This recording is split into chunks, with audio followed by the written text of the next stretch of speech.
آپ صفا پہاڑی پر چڑھ گئے اور علی اعلان انہیں دعوت دی. ابو لہب نے کیا کہا تھا؟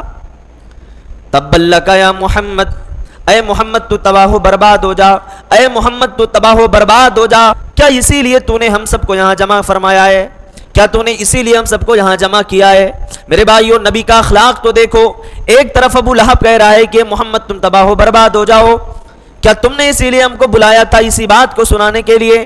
تو اللہ کے رسول صلی اللہ علیہ وسلم کو دلی تکلیف ہوئی، مگر آپ نے کوئی جواب نہیں دیا. الحمدللہ نحمدہ ونستعینہ ونستغفرہ ونعوذ باللہ من شرور انفسنا واعمالنا، من یهدہ اللہ فلا مضل لہ ومن یضللہ فلا ہادی لہ، واشہد ان لا الہ الا اللہ وحدہ لا شریک لہ، واشہد ان محمدا عبدہ ورسولہ. اما بعد فان خیر الحدیث کتاب اللہ وخیر الہدی ہدی محمد صلی اللہ علیہ وسلم، شر الامور محدثاتها وکل محدثۃ بدعہ وکل بدعۃ ضلالہ وکل ضلالۃ فی النار.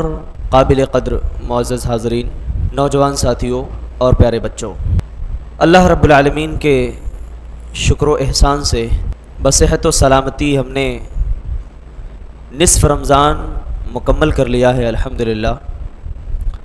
اللہ تعالیٰ سے دعا ہے کہ اللہ تعالیٰ ہماری عبادتوں اور نیکیوں کو قبول فرمائے، اور باقی جو ایام بچے ہیں اللہ تعالیٰ اس میں زیادہ سے زیادہ ہمیں نیکیاں کرنے، توبہ استغفار کرنے اور گناہوں سے بچنے کی اللہ تعالیٰ توفیق عطا فرمائے، آمین. حضرت ہود علیہ السلام کا واقعہ ہم لوگوں نے سن لیا تھا. آج کے اس درس میں حضرت ہود علیہ السلام کی قوم سے میں کیا عبرتیں اور نصیحتیں ملتی ہیں، انشاءاللہ چند باتیں اور چند الفاظ آپ کے سامنے میں رکھنے کی کوشش کروں گا. اللہ ہمیں سننے، کہنے اور اس پر عمل کرنے کی توفیق عطا فرمائے، آمین. حضرت ہود علیہ السلام جب اپنی قوم کو توحید کی دعوت دینے کے لیے گئے اور انہیں اللہ کی طرف بلایا، تو قوم والوں نے ایک بڑی کامن سی بات کہی کہ اس طریقے کو ہم کیسے اور کیوں کر چھوڑ سکتے ہیں جس پر ہمارے باپ دادا چلتے چلے آئے. یعنی گویا کہ انہوں نے اپنے باپ داداؤں کی تقلید کو ترجیح دیا. اس سے ایک نتیجہ ثابت ہوا کہ تقلید کرنا یہ انسان کے لیے انتہائی خوفناک اور انتہائی تباہ کن ثابت ہو سکتا ہے. تقلید نے انہیں راہ حق کو اپنانے سے روک دیا، اسی تقلید نے انہیں حق بات کو قبول کرنے سے روک دیا، اور انہوں نے کھلے طور پر مثال پیش کی کہ ہمارے باپ دادا تو ایسے کرتے چلے آئے اور ہم جو ہے اس راستے سے کیسے ہٹ سکتے ہیں. مگر حضرت ہود علیہ السلام کی جذبہ ایمانی پر قربان جائیے، جب قوم والوں نے اپنے آباء و اجداد کی تقلید کی مثال دی اور کہا کہ مجھے ایسا لگتا ہے یا ہمیں ایسا محسوس ہوتا ہے کہ اے ہود تم گمراہ ہو چکے ہو، تم راہ ہدایت سے بھٹک چکے ہو، تمہارا دماغ معوف ہو چکا ہے اور ہمارے معبودوں نے تمہیں چھو کر کے آسیب زدہ کر دیا ہے، اسی لیے اول فول باتیں بک رہے ہو.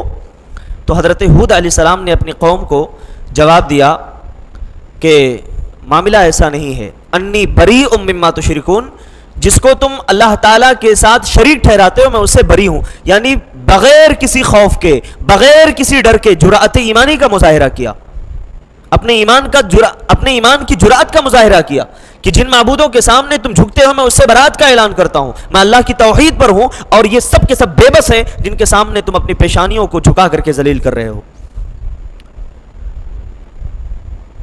دوسری بات یہ معلوم ہوئی کہ حضرت ہود علیہ السلام کو جب قوم والوں نے بڑے تلخ جملے میں، بڑی سختی کے ساتھ اور بڑے بد اخلاقی کے انداز میں جب جواب دیا، تو حضرت ہود علیہ السلام نے اس بد اخلاقی کا جواب اخلاق کے ساتھ، ان کے سختی کا جواب نرمی کے ساتھ دیا، ان کے بدتمیزی کا جواب تہذیب کے ساتھ دیا.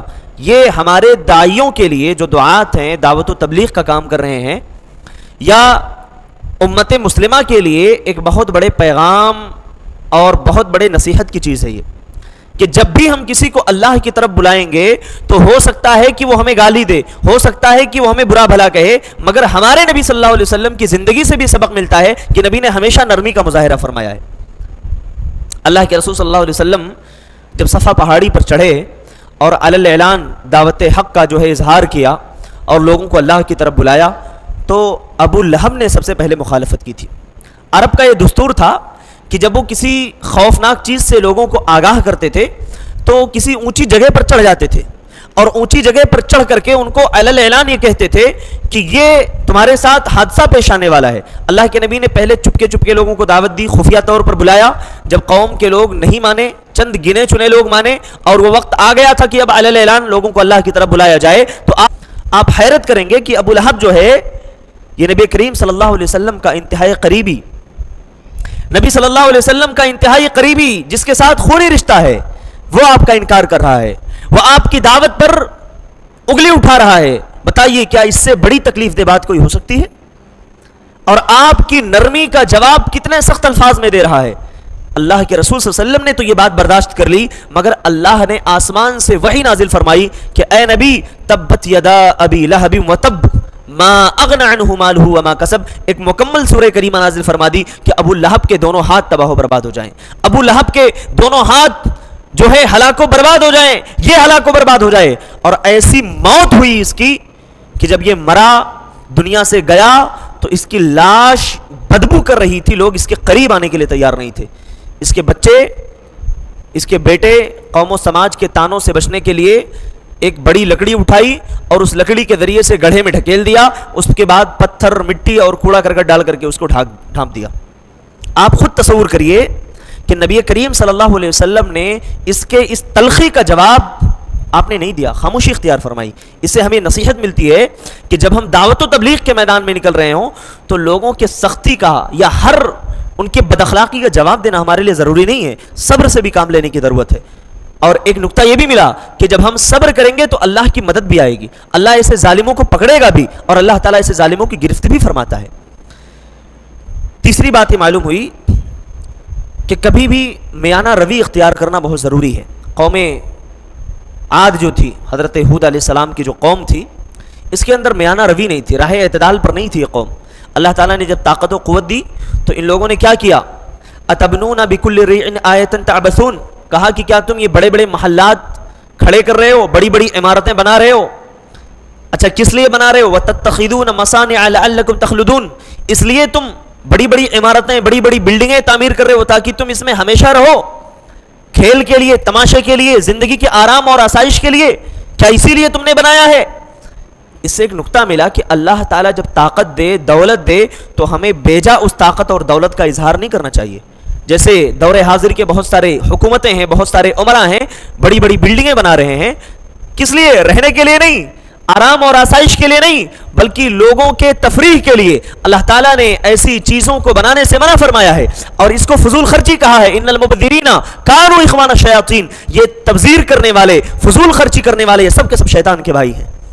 چاہے سعودیہ کی، دبئی کی حکومت ہو، چاہے ہندوستان کی حکومت ہو، یا دنیا کی کسی بھی قوم سے تعلق رکھنے والے لوگ ہیں، اگر وہ بیجا فضول خرچی کر رہے ہیں، ایسی عمارتیں تعمیر کر رہے ہیں جس کو بنا کر وہ فخر ظاہر کرتے ہیں، ایک دوسرے پر فخریہ انداز میں مظاہرہ کرتے ہیں کہ ہمارے پاس سب سے اونچی عمارت ہے، ہمارے پاس سب سے خوبصورت عمارت ہے، تو کہا کہ یہ تبذیر ہے، اسراف ہے، اللہ نے اس سے روکا ہے۔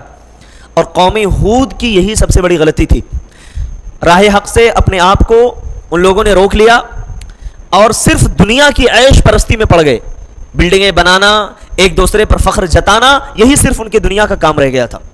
اللہ کے نبی صلی اللہ علیہ وسلم نے ان قوموں کے بارے میں یہ وضاحت فرمائی کہ اللہ تعالیٰ نے راہ اعتدال سے بھٹکنے کی وجہ سے اور حق بات سے انکار کرنے کی وجہ سے ان کو تباہ و برباد کر دیا۔ ایک نقطہ یہ ملا کہ جب کوئی قوم اللہ تعالیٰ کے احکام سے روگردانی کرتی ہے تو اللہ تعالیٰ اس کو ون چانس، ایک موقع ضرور دیتا ہے، ہدایت کی طرف آنے کا، برائی سے پلٹ کر بھلائی کو قبول کرنے کا ایک چانس اللہ تعالیٰ دیتا ہے۔ اگر وہ اس چانس کو گنوا دیتی ہے، اس کو ضائع اور برباد کر دیتی ہے اور اللہ تعالیٰ کی طرف تائب نہیں ہوتی، اللہ سے توبہ نہیں کرتی، تب اللہ تعالیٰ اسی قوم کو مٹا دیتا ہے۔ اور اگر وہ قوم اپنے گناہوں سے معافی مانگ لیتی ہے تو اللہ توبہ اور استغفار کے نتیجے میں اس قوم کے اوپر بہت سارے فائدے، بہت ساری نعمتوں کا نزول فرماتا ہے۔ فَقُلْتُ اسْتَغْفِرُوا رَبَّكُمْ إِنَّهُ كَانَ غَفَّارًا يُرْسِلِ السَّمَاءَ عَلَيْكُمْ مِدْرَارًا۔ اے میری قوم کے لوگو، تم اللہ سے استغفار کرو، اللہ سے معافی مانگ لو، اللہ تمہارے گناہوں کو معاف فرمائے گا، اللہ تمہارے گناہوں کو بخش دے گا۔ یرسل السماء علیکم مدرارا، اور تم پر آسمان کو برستا ہوا چھوڑ دے گا۔ وَيُمْدِدُكُمْ بِأَمْوَالٍ وَبَنِينَ، مال اور اولاد کے ذریعے سے تمہاری مدد کرے گا۔ وَيَجْعَلْ لَكُمْ جَنَّاتٍ وَيَجْعَلْ لَكُمْ أَنْهَارًا، اور اللہ تبارک و تعالیٰ تمہارے لیے ایسے باغات بنائے گا جس کے نیچے نہریں جاری ہوں گی، جس میں نہریں جاری ہوں گی، باغات اور چشمے تمہارے لیے اللہ تعالیٰ پیدا کرے گا۔ میرے بھائیوں، یہ توبہ اور استغفار کی فضیلت ہے۔ اس سے پتہ چلا کہ جب قومیں اللہ سے تائب ہوتی ہیں، معافی مانگتی ہیں، تو اللہ ان پر اپنی نعمتیں نچھاور کرتا ہے، اور جب قومیں اللہ تعالیٰ کے حکم کے ساتھ بغاوت پر اتر آتی ہیں تو اللہ ایسی قوموں کو تباہ و برباد کر دیتا ہے۔ ابھی یہ رمضان کا مہینہ چل رہا ہے، اللہ تعالیٰ ہمیں یہ توفیق مرحمت فرمائے کہ ہم زیادہ سے زیادہ توبہ استغفار کریں۔ یہ توبہ استغفار کا مہینہ ہے، یہ گناہوں سے معافی مانگنے کا مہینہ ہے، یہ گناہ سے رجوع ہونے کا مہینہ ہے۔ یہ مہینہ ہمیں یہی تو سبق دے رہا ہے کہ اس مہینے میں جیسے ہم روزہ رکھ کر کے اللہ کے حلال کردہ چیزوں سے اپنے آپ کو بچائے رکھتے ہیں، تو رمضان کے بعد ایسے ہی ہمیں یہ پریکٹیکل اللہ کرا رہا ہے کہ اللہ جب تیرے حکم کی وجہ سے حلال سے ہم رک گئے تو حرام سے ہم کیوں نہیں رک سکتے ہیں؟ یہ اللہ ہمیں مشق کروا رہا ہے میرے بھائیوں۔ اگر یہ رمضان کے مہینے میں ہم سبق نہ لے سکیں تو پھر یاد رکھیے کہ رمضان کا فائدہ گویا ہم نے نہیں اٹھایا، اس کی برکتیں، اس کی فضیلتیں ہم سے چھوٹ گئیں۔ اور ہو نہ ہو رمضان کا یہ مہینہ ابھی ملا ہے، آئندہ سال ملے یا نہ ملے کس کو پتا؟ ہم کو معلوم ہے، آپ کو معلوم ہے، ان کو معلوم ہے، کس کو معلوم؟ کسی کو نہیں معلوم۔ تو اس لیے جب بھی اللہ نے یہ موقع ہمیں دیا ہے، اس کو غنیمت جان کر اللہ سے توبہ کریں، استغفار کریں، جہاں بھی غلطی ہوئی ہے، جہاں بھول چوک ہوئی ہے، جہاں کمیاں رہ گئی ہیں، ان کمیوں کو پورا کرنے کی کوشش کریں، اللہ کو راضی کرنے کی کوشش کریں، کیونکہ یہ مہینہ جو ہے بار بار ہمیں نصیب نہیں ہو سکتا۔ اللہ نے دیا ہے، اللہ کا بہت بڑا شکر و احسان ہے۔ آئندہ یہ مہینہ ہمیں ملے گا نہیں ملے گا نہیں معلوم، ابھی ملا ہے، اس سے بھرپور فائدہ اٹھا لیں، اور یہ سمجھیے کہ زندگی کا ہمارے آخری رمضان ہے۔ اگر یہ تصور کرتے ہوئے رمضان کو ہم گزاریں گے، رمضان میں عبادت کریں گے، تو ہم سے ایک بھی عبادت مس نہیں ہوگی۔